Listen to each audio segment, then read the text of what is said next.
Hello, everyone. Today we'll start talking about Immanuel Kant and his account of the nature of the good life. The very, very short story is that for Kant, the good life is the life of freedom or the life of self-mastery or the life in which we are in control of our own lives. Let's start talking about that. The first chapter I had you guys read was the chapter entitled Getting to Know Kant. And Store that does a very good job of situating Kant in its historical context. I won't repeat a lot of the things she said. But for our purposes, one of the main things we have to keep in mind when we talk about Kant is that he's one of the great founders of the modern mind. A lot of the great, say, political battles that we have between the left, the right, and libertarians and others independents uh, only makes sense in the context of a Kantian way of thinking. So Kant really, in many ways, inaugurated the modern society and the kind of ways in which we think about what makes society just, what makes it unjust, what makes life worth living, and so on. So he's just one of those huge pivotal figures in history. Um, but centuries have passed since Kant, so we still retain the words that he used. We still say some of the things he said, but things have changed, and many times what we don't exactly mean what he means. So studying Kant, and especially his account of freedom, is going to be both fascinating and frustrating. It's going to be fascinating because it's going to be kind of this like looking at the history of the give rise to the things that we care about as contemporary people, but also kind of frustrating because it's going to feel like we get what he says, but the more we start digging, we realize, oh, actually, no, he means something slightly different. He means other things, even though he's using similar words. So for us to fully get Kant, we have to like look at the big picture. Anyway, let's start with a basic description for Kant's conception of the good life. The good life for Kant is the morally good life. So a life that is worth living is the one that is lived in accordance with moral principles, says Kant. That's the basic idea. And earlier I said that it had to do with freedom, and as we'll see, they both come together. Because for Kant, to have a morally good life is to live on the basis of one's true fundamental nature as a free, rational being. So freedom is an essential element of humanity, and to act on the basis of one's fundamental nature is to act in a way that is rational and free. And Kant is going to argue, and this is going to be one of the great promises for the book, that when we act in a truly rational and free fashion, we're going to act morally. So morality is going to fall out of acting freely and acting rationally. That's the promise.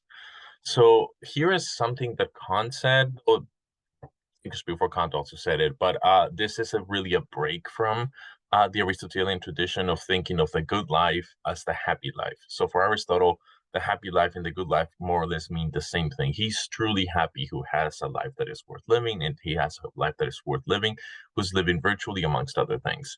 Kant is going to separate those things. For Kant, the good life, the life that is worth living, is indeed the morally good life, something that Aristotle would be happy granting.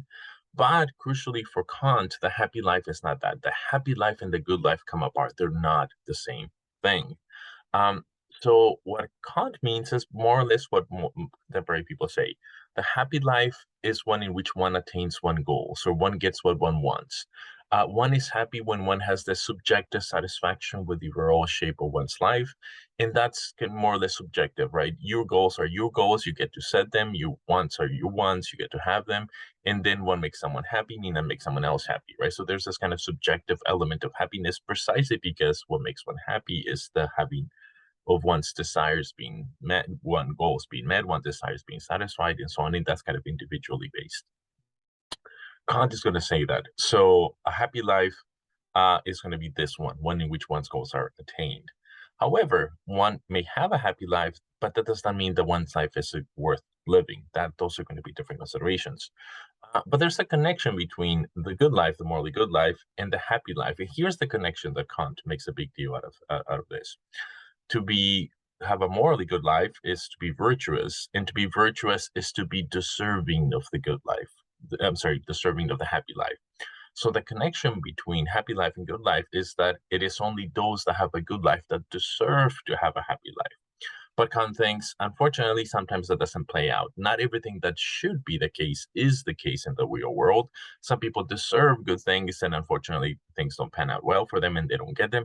Some people do not deserve to have good things, and unfortunately, they do sometimes, and so on, right? So reality doesn't quite work out this way, but in principle, people that are morally good deserve to be happy. That's the connection. They're not identical, like for Aristotle, but there's a connection of deserve between those two things.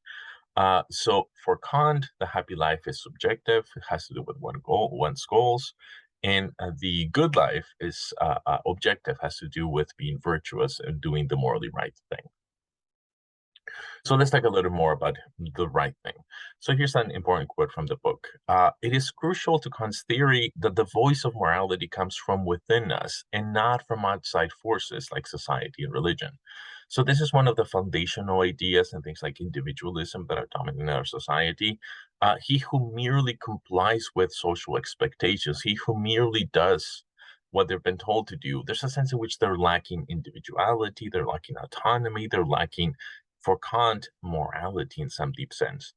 You might be doing the right thing, but if you're doing it just because you were told, say by your parents, your teachers, or other people in authority, you're still lacking in virtue. You're not as virtuous as you can be. The truly virtuous agent does the right thing, not because of any outside sources like society, religion, authority figures, parents, but because they use the reason to understand what is right and what is wrong, and they recognize that the right thing should be done, and that's why they do it. The truly virtuous agent uses their reason to understand what is right, and then they act because of their understanding of what is right. Any influence from outside sources that is outside of their own reason thinking, it's an impediment to morality, and as we'll see shortly, to freedom and self-mastery as well.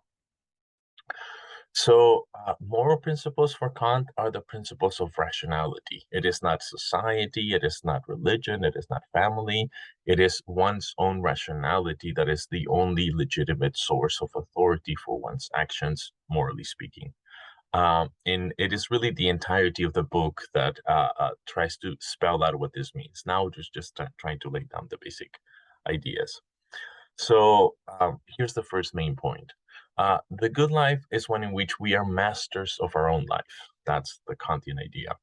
This mastery requires the proper use of reason and the proper use of freedom in acting, which means that one can act in a way that one's freedom has been undermined, it has been diminished. And for Kant, that is connected with one's misuse of one's rationality or one's inability to use one's rationality well.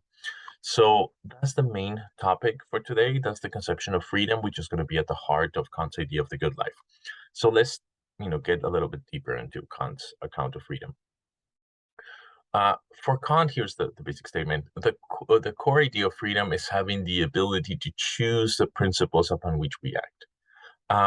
So that sounds kind of general and abstract, but here are some kind of examples that illustrate the contrast this conception of freedom with the deficiencies in this freedom. So if the explanations for our actions lie in things like coercion, you're doing something because someone is threatening you. You're getting married because someone's putting a gun to your head. There's a real sense in which you're not getting married freely, right? Because you're acting out of coercion. Someone outside of yourself is forcing you to do it. So when you act out of coercion, or the explanations for your actions are the fact you're being coerced into some activities like getting married, your freedom is diminished or perhaps completely done away with. Likewise, ignorance. If you're doing something because you don't know better, and if you were to know better, you wouldn't be doing that. If the ignorance is part of the explanation for your action, your freedom is diminished, is undermined. You're not acting truly freely, claims Kant. In social pressure as well, if you're taking this class, for example, because you're getting an education, but the reason why you get an education, you don't really care about it, you don't want to do it, but you feel socially pressure into doing it. You see that people with no education are kind of looked down upon in our society. You see that people with education are looked, have higher positions of social esteem and things like that. So you feel this intense social pressure for getting an education, and that's the only reason why you're taking this class. Kant would say, if that's really why you're in this class, you're not really freely in this class. You're allowing the social waves, of pressure to shape your actions. You're not the author of your destiny. You're not the author of your life. You're not free, or at least much less free than otherwise. So I think it's clear, more or less, that when the explanations for your actions are coercion, ignorance, or social pressure, your freedom is diminished or perhaps completely undermined. And Kant would say that's because the principles explaining your action, namely coercion, ignorance, or social pressure, are not of your own choosing. You're free only when the explanations for your actions, or the principles that explain your actions, are ones that you chose for yourself. That's your freedom. So if the explanation for action lies in our desires, our passions, and our biological tendencies, Kant will say we're also not free. So the first set of factors, coercion, ignorance, and social pressure, I take it most people would just go along and say, okay, now that you said it, I get it. If your actions are explained by those things, you're not truly free. And that does not seem too controversial. The heart of Kant's idea, the one that is more kind of surprising if you haven't thought about this before, is this last claim, that when you act because you feel like it, when you act because you have this strong desire or passion or biological urge, there's a real sense in which you're not free either. And you might, in kind of would say, the reason why you're not free is exactly the same reason that you were not free when you were being coerced or you've been acting because of social pressure. The principles that are explained in your actions, the coercion, social pressure, or the biological urge, are not of your own choosing. You did not choose to give to yourself the social pressure, the coercion, or the particular biological urge. Biology, your genes, your body, something that is not you gave you those things. That's why when you act out of biological tendencies, out of passions or desires, you're not really free, claims Kant. So with these ideas, I mean, it helps to labels to these ideas. So here are a couple of labels to help make sense of Kant's conception of freedom.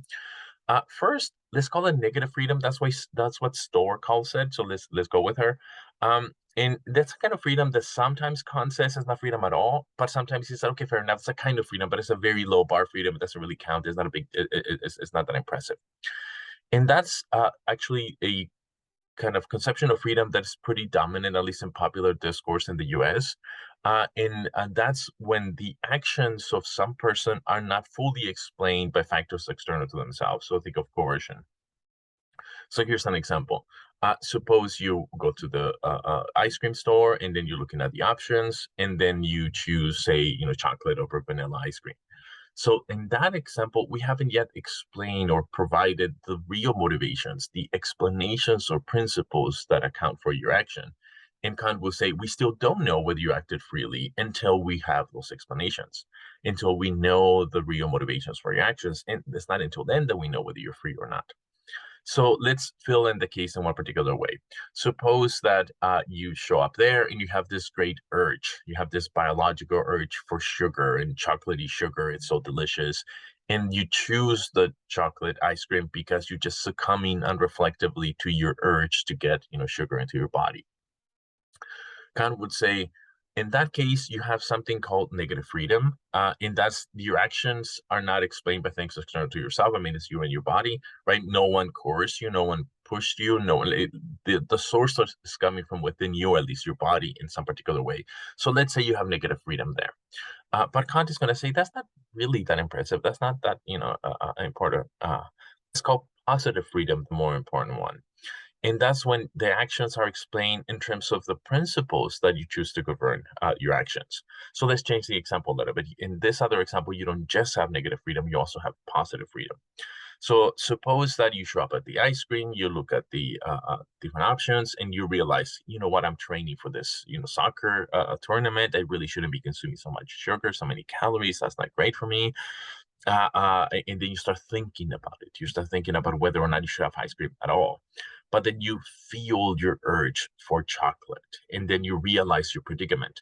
Either you do the things that you know you should do to attain your valuable goal of being in good shape for the soccer tournament, which includes not eating the ice cream, or you just succumb to your desire for ice cream and kind of undermine your own goals, at least to some extent. And if you have positive freedom, you choose to go with the urge. You are the agent that chooses the principle that explains your action. You say, you know what, I do want to be in good shape for the tournament, but I'm just going to do it this time. Yeah, whatever. I choose the ice cream. In that case, Kant will say you do have a more robust conception of freedom, namely positive freedom. It's not merely unreflectively succumbing to a desire, like in the first case. In the second case, you're actually thinking about it. And the thinking part is the part that is free, according to Kant. That's going to be central. Um, and then you're choosing to go with the urge or the biological kind of desire for sugar, but it's not just the desire for sugar that is explaining your action. Crucially, you are choosing to go with that, and you could have chosen not to. You could have walked away, right? And now when you're thinking, you have options, and then it is your judgment about which of the options you go with and which reasons for the options you go with that makes you have the more robust conception of freedom, which is positive freedom. So now you have a more credible kind of freedom. You're more in control over your actions. But also something weird happened there in that case, and I designed it in that way. Something weird happened that you chose to act in a way that otherwise conflicts with or undermines some of your other more legitimate goals, like being in good shape for the soccer tournament. Let's introduce a new term that has full account of freedom, like the best account of freedom, the one that Kant thinks is the one worth pursuing. And I call it, this is not in the text, but I call it full freedom. Full freedom is a kind of positive freedom. And that's you're acting with full freedom when the principles that explain your action are principles that you give to yourself, and that's why you act. But crucially, they're principles that pass your own rational scrutiny. In other words, when you're thinking about which options to choose from, which of the available alternatives, you're also thinking about the reasons or motivations or principles for each of those actions. And you're acting with full freedom when the ones you choose, the principles you choose, are the ones that you are fine with, the ones that pass your own assessment of the situation. And what happened in the case two that I provided, the one in which you think it's a bad idea for you to have the ice cream, but you're kind of undermining or violating your own goal to be in good shape for the tournament, so that you can, have this satiate your desire for sugar. In that case, you're kind of sabotaging your own principles, your own goals, but you're choosing to sabotage your own principles as well as positive freedom. Full freedom for Kant is when that doesn't happen. Full freedom is when you look at the alternatives, when you assess the different options you have before you, when you look at the motivation, and then choose the principles or reasons, but in such a way that you're fine with them, that you think, yeah, that's the right reason. So here's the third case. Suppose you're training for a soccer tournament, but you're perfectly aware of how much sugar is enough, how much is too much. You have a good sense of your training routines and so on, and you know that you can include, say, one relatively small piece of ice cream every weekend. And this is the weekend, and you show up and you say, okay, if I get the medium size, I'll be within the overall parameters of what it is to train well. And I'm actually not going to be sabotaging my goal to be in good shape for the tournament next week. It's perfectly acceptable for me to have that given my own goals. I hereby choose the chocolate ice cream, medium size, in a way that I'm perfectly fine with because it aligns with everything else I want. It aligns with the goals for my life, with the overall shape of the narrative of my life.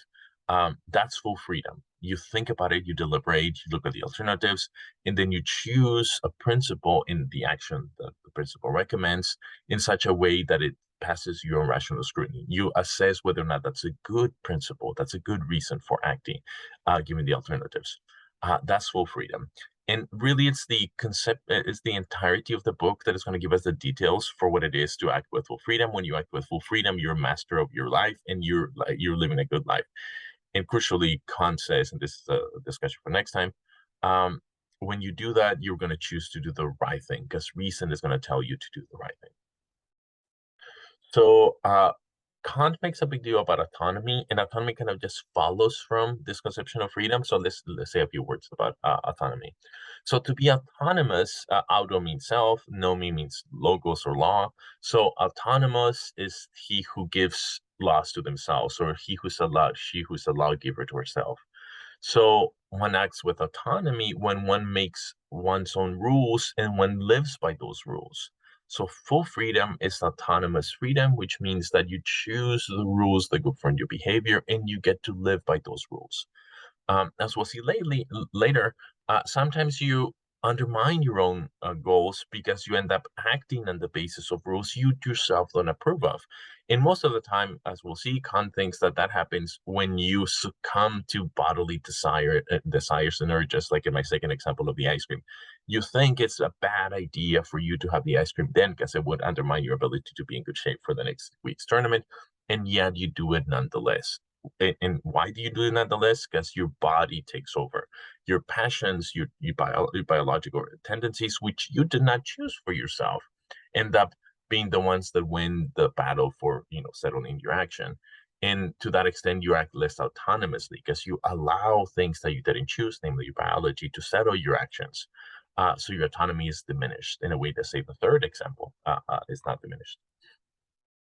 So for the free agent, those rules must be rules of reason. Reason is the part of the self that acts freely.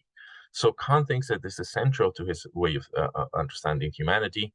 It is reason, your ability to think, to deliberate, to look at the alternatives, to make up your mind about which one's better, and so on. It is that ability and that ability alone that is the source of freedom. Why? Because everything else that is you, your biological tendencies, urges, and so on, are given to you by biology. They are you, but they're the you that is beyond your control. Your control is exercised via the use of your reason and your reason alone. That's the capacity that gives you freedom. That's what separates you from, say, a beaver. When a beaver is building a dam, there's this kind of like program built into the beaver. The beaver's executing the program via, emotions, feelings, and that's what they're doing. But there's a real sense in which beavers are not really choosing to build the dam. They're doing the kinds of things that, sorry, they're doing the kinds of things that biology is making them do for the sake of their survival. And we are animals too. We have a lot of those biological tendencies and are just built into our biology as well. It is really only a use of reason that enables us to act contrary to or regardless of those biological urges. That's the faculty that enables us to be free. So a good life is not a life in which reason controls and directs a desire towards what is good for the self and for society at large. So a good life is a life in which you think, in which you reason, in which you choose principles that govern your action.